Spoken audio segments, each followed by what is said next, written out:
Hello and welcome to Pathways, where you are invited to join me for a visit with leaders in personal development and cultural evolution. This is your host, Paul O'Brien. Often associated with the 1960s counterculture, the use of entheogens or psychedelics has come back and is now being legally scheduled and studied for healing properties. But as our guest today shows, there has been a long underground use and study of psychedelics by women dating back to the time of the Eleusinian mystery schools of ancient Greece. Our guest today is Rachel Harris, PhD, author of the new book, Swimming in the Sacred, Wisdom from the Psychedelic Underground. Rachel was a psychologist in private practice for 35 years, working with people interested in psychospiritual development. During a decade working in research, Rachel received a National Institutes of Health New Investigators Award and published more than 40 scientific studies in peer-reviewed journals. She has also consulted for Fortune 500 companies. She has previously authored another book on entheogenic experiences called Listening to Ayahuasca. Hello, Rachel, and welcome to the Pathways Show. Hi, hello. Glad to be here with you. Well, why don't we start out by asking, what's the sense of the book's title, Swimming in the Sacred? Yes, that's a wonderful question. The swimming in the sacred is a phrase that comes from a song that Maria Sabina would sing. She was a Mexican curandera who worked with what she called the little saints, magic mushrooms. And there was an article written about her in Life magazine in the mid-50s. And she would sing during the ceremony. And the song was, "I'm a woman who swims in the sacred." And I thought it was a perfect description of the women I interviewed who have been working underground for 20, 30, 40 years. Okay. And you know, I want to know what motivated you to conduct the interviews and to write this book. I mean, I know you have experience with ayahuasca because we interviewed you about the other book, Yeah. and I also have experience with ayahuasca. So it's you're very experienced at that, but were you identifying with psychedelic guides or thinking that, they were some kind of therapist like yourself? Well, that was a mistake I made. I did think they were therapists, and they are absolutely not. This book came about sort of organically because of the ayahuasca book. I met a number of these women, and Right. they had never talked to anybody. They'd never revealed themselves. They had a vow of silence. And so because they knew me from the other book, and we had also been around in the late 60s in the Bay Area, they were willing to trust me and talk to me. But I'm the first person they talked to, and I never asked them if I could record them. I just took notes. I just felt it was just too precious for me to have a recording, and just too dangerous. They continue to work Be- underground. Of course, because it's illegal to do what they're doing Yes. in most states. Yes. But were you wondering whether you should do it yourself, whether you should become a guide? I mean, early before you wrote the book? Right, because I was in many of the same places. I knew many of the people they apprenticed with. I was certainly very interested in psychedelics, but here's more confession. You said my book had a lot of confession in it. I'm full of fear. These women are afraid of nothing. So they've taken all the entheogens at all levels of dosages, small dosages, high dosages. I don't do that. I asked one of the women about the dosages, and she said, "Oh yeah, the lower doses you remember more, you can bring more back, but I like to fly." Well, I would Ah. never say that. Well, do you think that their relative fearlessness is the result of having done No, so much? no, No? no. I think You they were think they're like this just that before. way? Yeah, Right. it's Well, a what is unique group of women. okay. Well, what is the impact of tripping that much? And what has it been like for you? How many times have you done ayahuasca?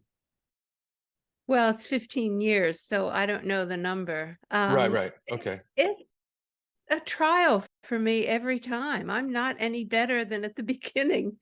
But I love the after effects. I love the the um the fluidity in my brain, and the sense of healing.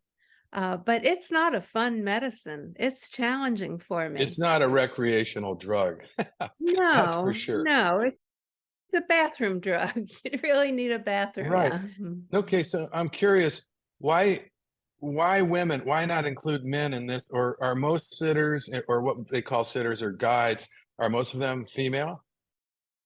No, there are plenty of men as well, and many of the women apprenticed with men.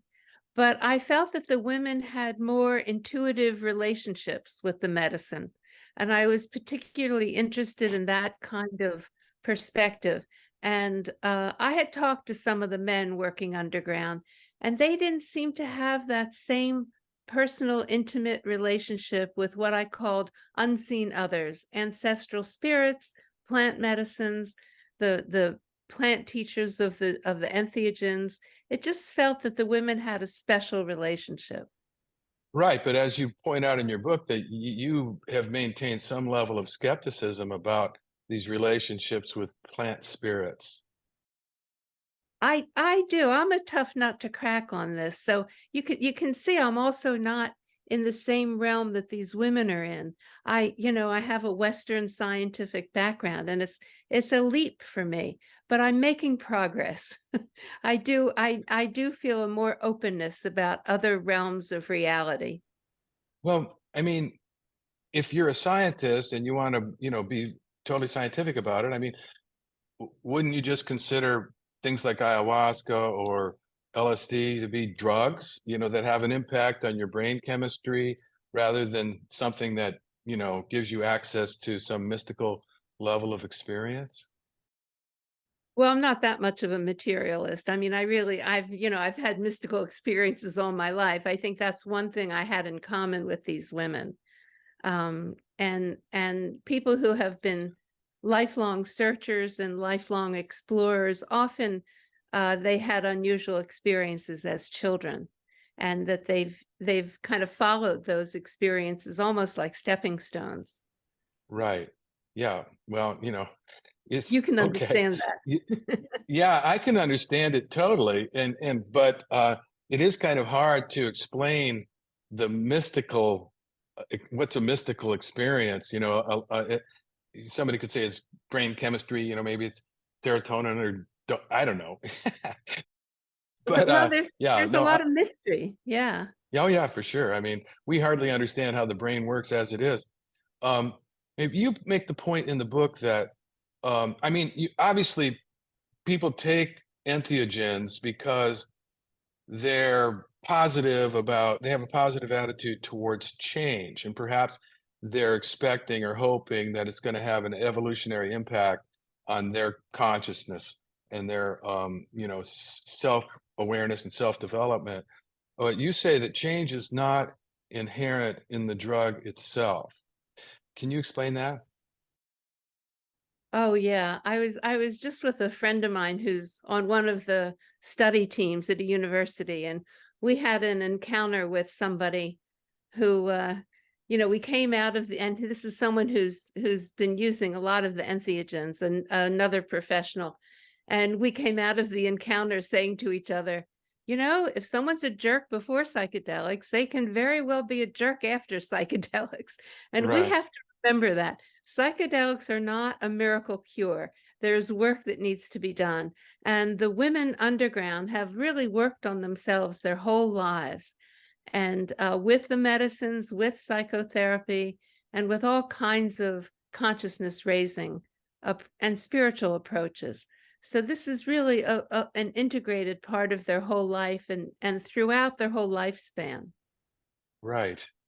You know, you make the point throughout the book, and I love the book, by the way, Rachel. It's fantastic. It was Oh, really thank you. a Thank you. fun read. Um, I did think it was interesting that most of the women that you interviewed, and they're all anonymous. Most of them are Oh, anonymous yeah. for good Oh, reason. no, But all the I, underground practitioners are anonymous.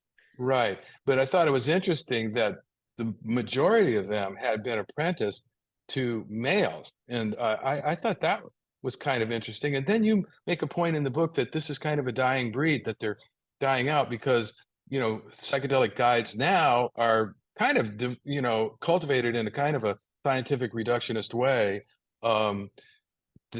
within, they don't really have, they might not have even ever taken the medicine themselves. They don't That's have the right. richness of experience. But why do you say it's a dying breed? I mean, why can't they be apprenticing people coming up, Some of them do have apprentices, but they started in the 60s and 70s, and they spent maybe 6 years or so working on themselves. And then toward the Right. end of that 6 years, they began to work with other people. So the new breed of psychedelic therapists are taking online courses, and they want to work right away. They're licensed therapists. So it's really a different category of people, and they're not going to spend 6, 7 years working on themselves with these medicines. But they're therapists, so they have, I mean, most people who become therapists or, psychotherapists have done work on themselves, maybe not with entheogens, but, No, not you know, necessarily. really? Yes, there's no requirement that they have their own therapy. So it's I see. totally up to their personal decision. Now, I happen to know a handful of good, solid therapists who are really pursuing entheogenic experiences in this country and in countries where it's legal. And they are really digging in deep and working on themselves, and also apprenticing with some of the elders. And I have high hopes for them. But, most of the so-called psychedelic therapists are quite inexperienced. You would think that having a background as a psychotherapist would be an advantage or a benefit to somebody who did cultivate their psychedelic awareness. I fear And you're giving my profession too much credit. There's nothing like experience. These are very unusual realms, and it really takes personal experience to have a feel for where somebody is going. And what's fascinating to me is these women, as I said earlier, they're not therapists, and a few of them too, maybe trained with shaman, but they're really priestesses. But now on uh-huh. the research teams, we're asking guides, sitters, psychedelic therapists to be therapists, to do the pre and post therapy support sessions, and also to be the sitter. So these are two different jobs, two different functions, really Hmm. requiring two different sets of skills. And so Seems, this is, yeah. this is a whole different breed that we're looking for. It seems to me that if somebody had their own personal therapist as their guide, that that person would be able to maybe be more helpful when it comes to integrating the experience afterwards. That's been my experience. I actually have a therapist who it does psychedelic guidance, and has encouraged me to go to Costa Rica and take Uh-huh. iboga, and I've Right. and she's been extremely helpful to me in terms of like integrating my experience, and I don't know that Well, the average sitter. have you asked her how much entheogenic experience she has? Oh, she's got a ton. That's She what has a makes lot. the difference. Well, Yeah, lucky you. That's what makes the I difference. know. You want a I therapist know. who has a ton of experience. That's Well, it's very exactly, expensive. It's a lot more that's a expensive real than your problem. normal guy. Well, That's a real you and I have talked in the past, and it's like I'm a little bit bolder than you when it comes to, like, I took ayahuasca twice just all by myself. And so just, and you were shocked to hear that. Yes, And I'm still shocked. but it probably wasn't as good for me as if I had had just an average sitter with me, as a kind of a touchstone or a grounding influence. So I mean, I'm not going to recommend it to anybody, but I've Thank had you. so much psychedelic experience in my youth. I took LSD, 80 times without any kind of guidance. Right. So I'm not that afraid of the dissolution of the ego, which is something Right. that you talk about You're in the very book. experienced. Yeah. Let me just put in a word for the shamanic experience with psychedelics is that the healing is in the shaman singing. It's not in the Yeah, see, so-called I drug. don't get that at all. I Yeah, don't, evidently not. I don't think it's that's the trappings, the cultural trappings. I don't think it's that important. I've never been to Peru. I've never, so I'm kind of a renegade. I mean, I like the singing and I like the music and that kind of thing, but I never gave it any kind of magical power in my mind anyway. But okay, so let's talk about that. Let's talk about why do so many guides claim to have relationships with plant spirits. In fact, you say the relationship with plant teachers is at the core of the entheogenic shamanic practice. How, tell us about relationships with plant spirits. Well, I know this you're a is little. true. This is true not just with ayahuasca, but with the other medicines as well. And some of the women talked about even having a relationship with ketamine, which is clearly just a drug.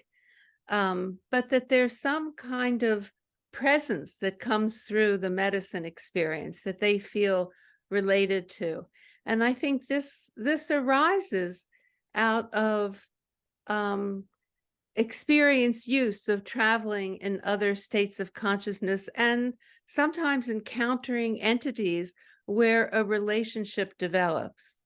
And the women are very receptive to support from the plant spirits or the ancestral spirits.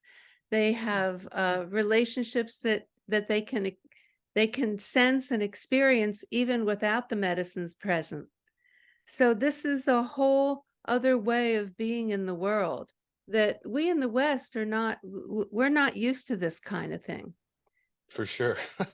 Yeah. So, how can you make the point that a relationship with a plant spirit can potentially help heal attachment issues from childhood? Can you speak to that? I've been saying that for over a decade, and I just printed out a professional article that talks about it. It's because when I interviewed people for the ayahuasca book and the original research I did on ayahuasca, this is how people talked about their relationship with the spirit of ayahuasca. I can call on her anytime. She's always available to be support. I feel like she wants what's best for me. Sometimes she might be a little harsh, but I know it's for my own good. And she's always available. So you begin to hear these are attachment statements. This is how people talk about a good parent. Right, right. And So sorry, go ahead. I was going to say that's the way some religious people relate to Jesus or God. Yes, Uh, yes. The people who uh, have coffee with Jesus in the morning, that's an right, attachment relationship. right. Okay. And that's probably a good substitute for an insecure attachment with a parent. That it's very healing. That's exactly right. Hmm. Yeah. Well, the cynical people would say, well, okay, you have an invisible friend, and isn't that great? It makes you feel better. But, these are mysteries, like you said. It's like there's no way to prove anything. It's experiential. And I've experienced it too. I always thought of ayahuasca as kind of a grandmother Uh-huh. figure. And it made me think of my grandmother, who was a source of unconditional love in my life. Now, you say that there's certain personality types of women who become guides, that they score high on uh, uh, the personality factor openness to experience. Um, Well, so, actually, the personality factor is absorption. absorption. Okay, talk. What And is that means absorption? that they're very well, it's a measure of the scale, the intelligent absorption scale is a measure of hypnotizability. And if you score high on it, it means you are a good hypnotic subject. So what it means in terms of uh, um, enhanced states of consciousness is that you're very fluid. You can move, you can shift states of consciousness with great ease and fluidity. So, and if that's so for you, then my hypothesis is that you need a smaller dose. You don't need Uh-huh. a heroic dose to break you out of, this world and put you into an altered state. And so I actually score high on this. So one of the manifestations of that was if I was, some of these interviews went on for days.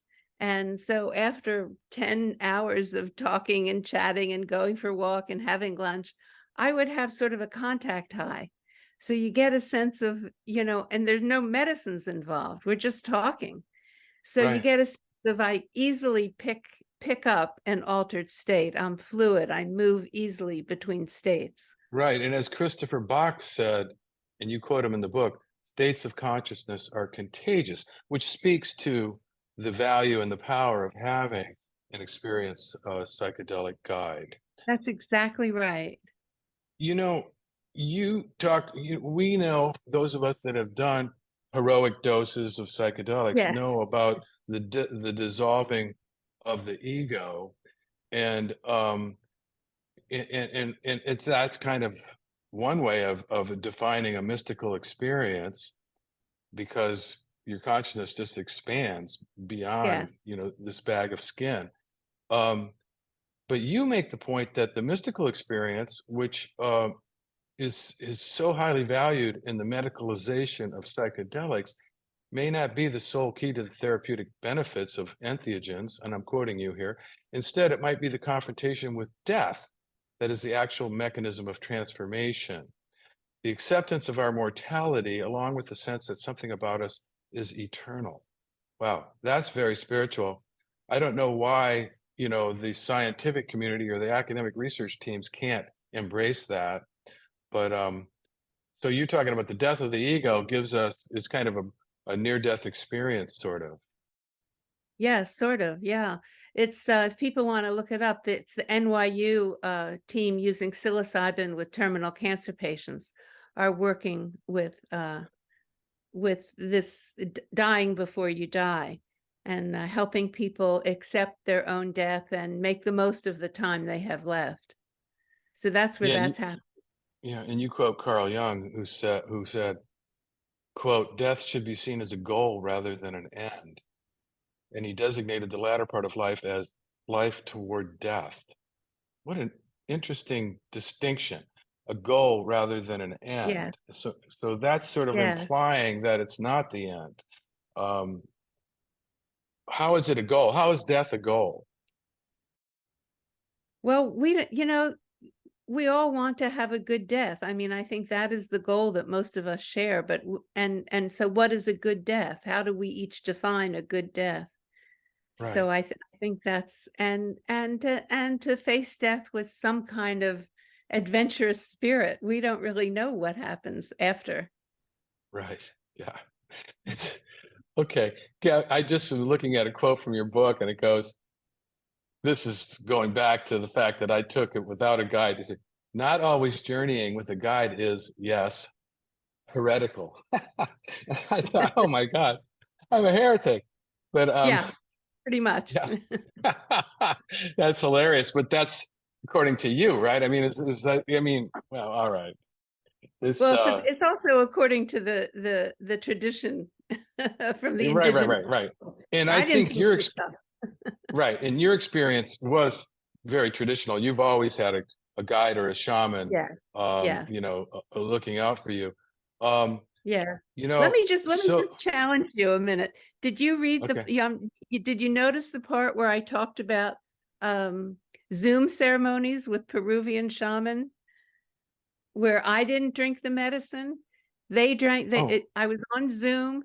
The shaman were in Peru. They drank the medicine right. and sang over Zoom. And I could feel the energetic healing and cleaning out, and it really helped me get over a very tough major abdominal surgery that I had. This was during Uh-huh. COVID. I experienced this, and I did ceremonies with them about once a month during my recovery. Where you weren't So taking any medicine, but you were just no kind of like no having, medicine for me. And some of the tribal traditions, only the shaman drinks the medicine, the patients don't. right. So Wow. this I is didn't a know whole that. different thing, right? Right, right. Um, you know, you point out that the shadow can come up, that contents of the subconscious that are unpleasant can happen. Why is that good for us? Is that kind of like a purging, a mental purging?